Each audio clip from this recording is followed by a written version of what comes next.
Assalamualaikum warahmatullahi wabarakatuh. Perkenalkan, nama saya Muhammad Alvin Huda, NIM 3 digit terakhir 088.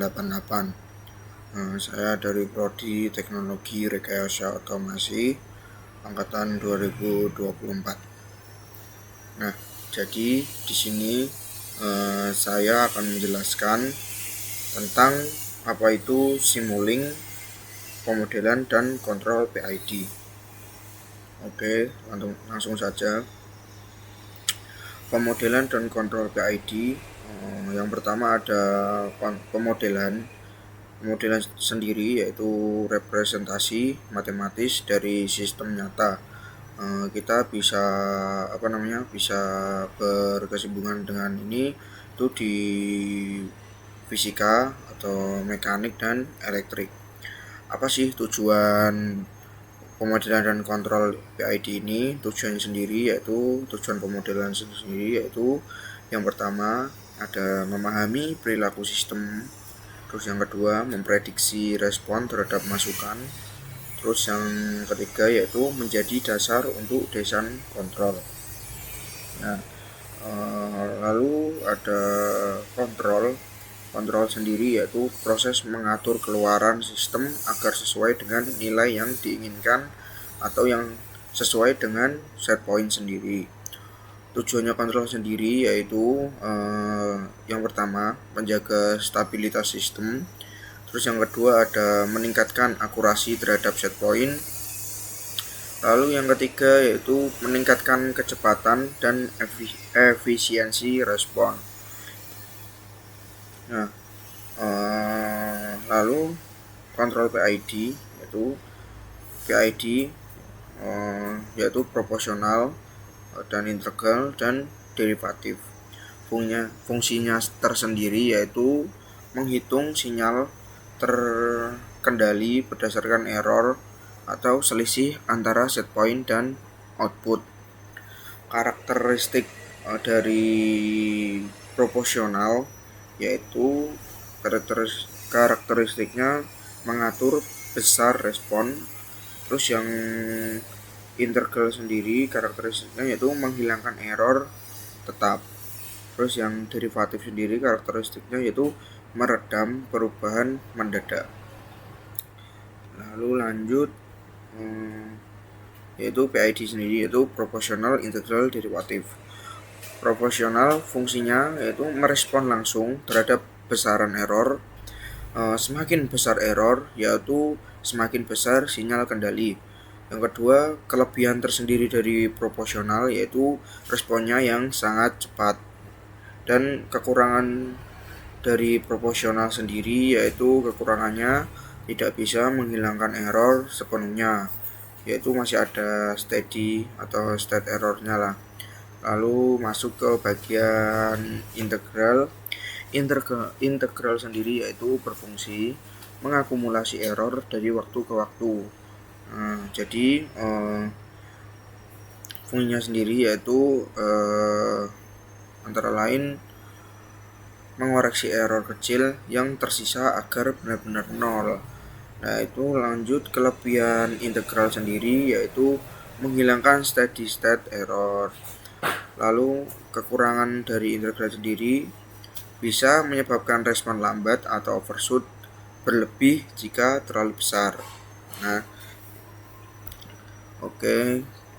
Lalu kita masuk ke derivatif, yaitu fungsinya sendiri yaitu merespon berdasarkan laju perubahan error, yaitu bisa memprediksi arah perubahan sistem sehingga mengurangi overshoot dan membuat sistem lebih stabil. Kelebihan sendiri dari derivatif yaitu meningkatkan stabilitas dan meredam osilasi. Lalu kekurangan dari derivatif yaitu dia peka terhadap noise.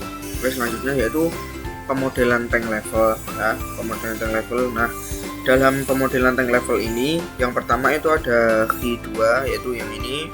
Q2 itu adalah air yang masuk ke tangki. Yang ini maksudnya masuk ke tangki ya. Kemudian ada Q1, Q2 yaitu atau Q2 atau Q1 adalah persamaan dari perubahan ketinggian di dalam tangki, yaitu yang air di dalam tangki ini. Kemudian ada Q1R, yaitu yang di bawah. Q1R sama dengan H. H itu sendiri yaitu adalah untuk menghitung air yang keluar dari tank, yaitu yang dimaksud yaitu di sini. Lanjut. Nah, kemudian di blok diagramnya sendiri yaitu bisa dilihat di sini di bawahnya gitu ada inputnya, yaitu yang ini. Inputnya itu pertama di RAM ini itu input ini sebagai menunjukkan menunjukkan kecil atau besar bukaan pada valve, ya kan. Kemudian di gen pertama, yaitu gen ini, di gen pertama untuk memperkuat sinyal dari rem sendiri, itu remnya yang ini, pokoknya sebelah sini lah, ini yang pertama ini. Kemudian di gen yang kedua R, nah yaitu yang ini yang dimaksud di R kedua, gen yang kedua untuk menghubungkan ketinggian H dengan debit air yang keluar. Kemudian scope untuk melihat hasil responnya dari ketinggian. Nah ini. Kemudian gain A yang dimaksud di bawah ini yaitu gain A sebagai transmitter atau mengubah debit air jadi perubahan ketiga, ya. Kemudian mana kita lanjut. Kontrol proportional tank level. Nah, yang pertama itu RH sendiri yaitu RH sama dengan E, merumuskan nilai error yang dihitung dari R atau set point, yaitu yang dimaksud kayaknya ini yang di sebelah sini. Lalu ini, nah, ketinggian aktual yang dibaca nilai R itu didapatkan dari ketinggian aktual yang dibaca oleh sensor. Kemudian V sama dengan KA, ya maksudnya ini loh, tadi itu yang ini. Nah, V sama dengan KA sama dengan E dikali E, itu untuk menjelaskan sinyal error, ya. Menjelaskan error diperkuat oleh gen KA. Nah, bisa dilihat yang gen-gen tadi itu di tabel bawahnya sini, ya, diperkuat oleh gen KA.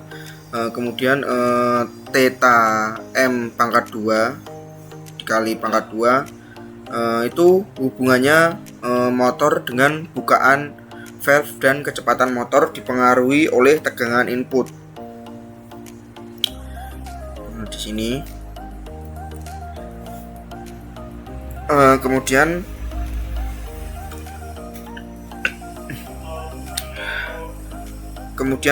theta V, yaitu theta V pangkat 1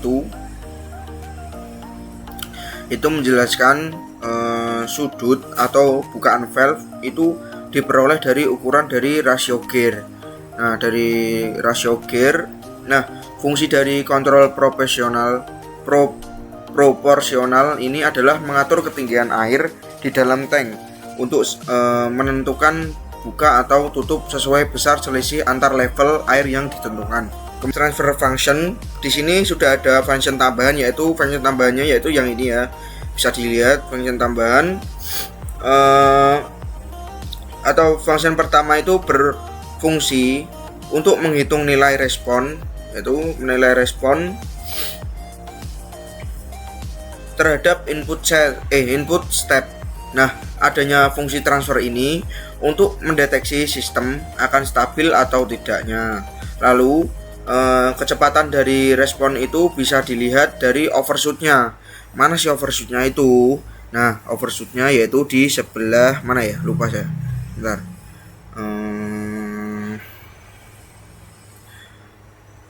Di sini. Itu yaitu overshoot. Kemudian bisa melihat melewati fungsi transfer atau tidak. Nah, di sini kan ada 4 scoop, jadi kita bisa melihat hasil yang sudah melewati function dan tidak melewati function. Oke, selanjutnya yaitu ada DC servo motor. Di sini ada rumus itu namanya V, yaitu sama dengan IR plus LI plus E. Nah, ini adalah tegangan atau total tegangan pada sumber rangkaian. Pada rangkaian ini, yang dimaksud rangkaian yaitu yang ini ya. Pada rangkaian ini kemudian E sama dengan KB theta 1. Ini adalah tegangan balik sebanding dengan putaran pada rotor. Nah, ini yang dimaksud. Kemudian T di bawah sama dengan K T kali I. Itu adalah torsi sebanding dengan arus pada rangkaian. Nih. Kemudian T sama dengan J theta, kemudian T sama dengan J theta pangkat 2 plus B theta pangkat 1. Ini adalah torsi yang digunakan untuk melewati inersia rotor dan gesekan. Kemudian di blok diagramnya bisa dilihat blok diagramnya, yaitu yang di bawahnya, di bawah sini start 5 ini adalah sebagai input. Kemudian di sini ada gain sebagai penguat. Gain ini sebagai penguat. Terus gain 2 kemudian integrator kemudian kembali lagi ke awal atau sebagai feedback. Selanjutnya ada edge domain.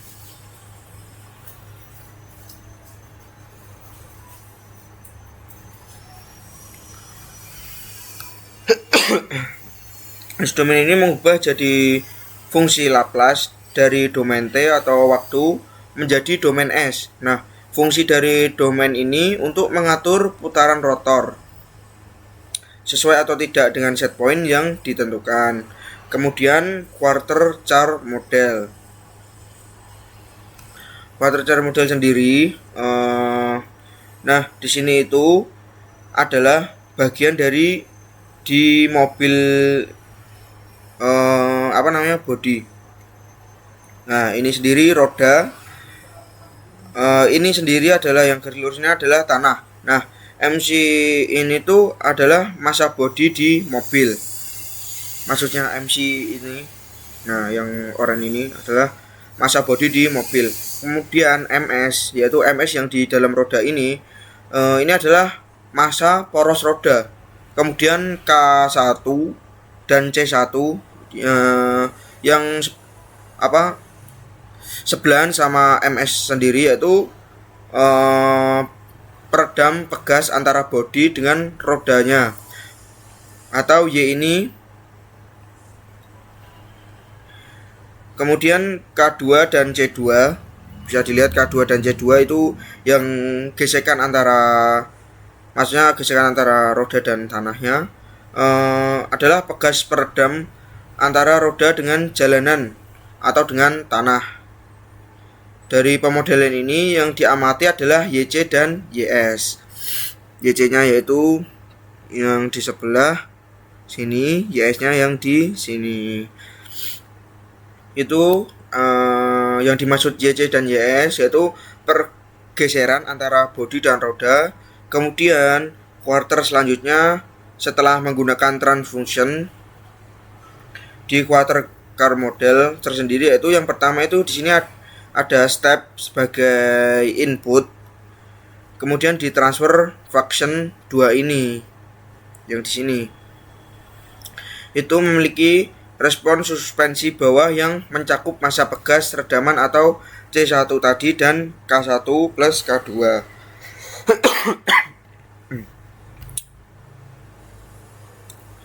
Kemudian lanjut di function 1. yaitu function 1 yaitu mewakili bagaimana bodi mobil atau YC merespon gaya dari suspensi bawah, yaitu yang ini. Kemudian di sini ada sum. Sum sendiri ini untuk menghitung selisih antara gaya yang diteruskan dari bawah dengan bagian atas dan menentukan gaya total ke bodi mobil. Kemudian di sini ada scope. Scope sendiri itu untuk melihat perbandingan nilai ya. Perbandingan nilai nilai input lah dan bagaimana hasil outputnya.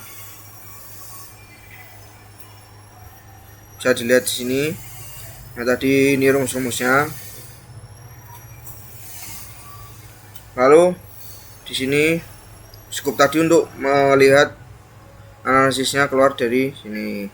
Mungkin itu saja, sekian dari saya. Apabila banyak kurangnya, saya mohon maaf yang sebesar-besarnya. Wassalamualaikum warahmatullahi wabarakatuh.